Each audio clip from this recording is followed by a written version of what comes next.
Porter-Williams. Thank you, Mr Chair. I want to make some brief comments to underline the debate, the argument that my colleague Jacinda Ardern has been making, particularly in relation to sections 57A and 57B, and also the SOPs, the supplementary order papers in Jacinda Ardern's name. And what I want to do is just extrapolate a little bit of the argument that she presented around, the coroner's investigation and reporting and the matter of death as a result of accident or crime, the recommendations that are then made by the coroners. The example that Jacinda Ardern uses, and that is also part of the Labour Party minority report, is the case where a road accident, a road death has occurred, where there are issues, for example, of the misuse of alcohol involved.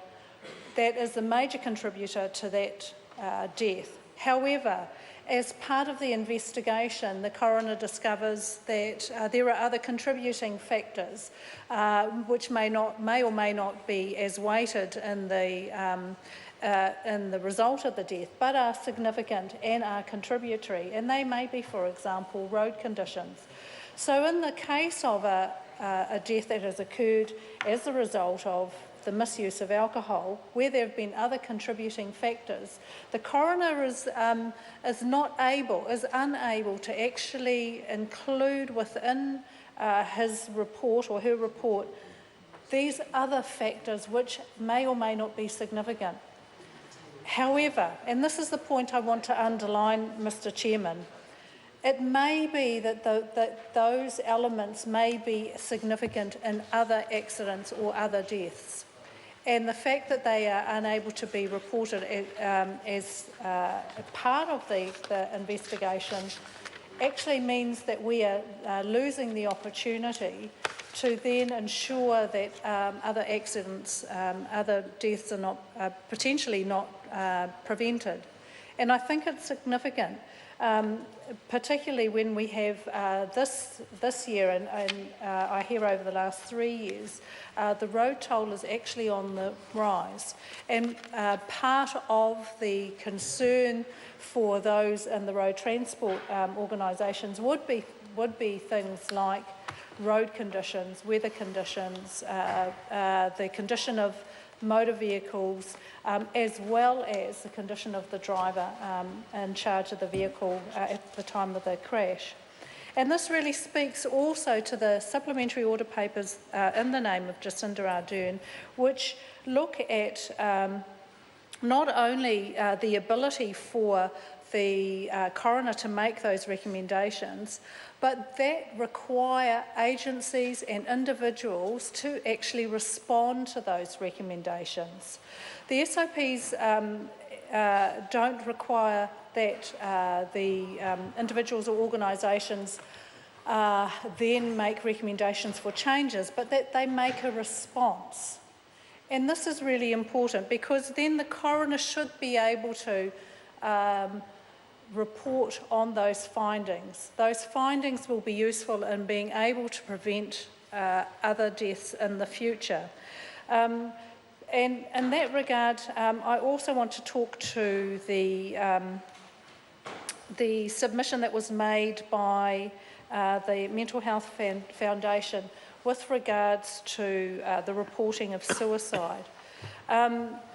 Where we are discussing being very open about making recommendations and requiring responses about other deaths, there is a particular sensitivity when we are reporting suicides. And one of the pieces of evidence that the Mental Health Foundation made was in reporting of suicides, the sensitivity that is required on the level of detail that is then reported to prevent copycat suicides. However, when we look at best practice for organisations who support those who are having suicidal tendencies or thinking of self-harming, one of the recommendations that they make is that we are sensitive to the actual mechanism of that death. However, it should be, Mr Chair, Porter Williams. it should be that we must continue to talk about suicide as a concern for our community. But there are ways to do it that are sensitive to ensure that we don't then perpetuate other copycat suicides. But it is a very important element to consider when we are asking coroners to report findings into deaths where people have taken their own lives. And just on that note, Mr Chairman, I just want to finish with the issue that was raised by my colleague about the wishes of whānau.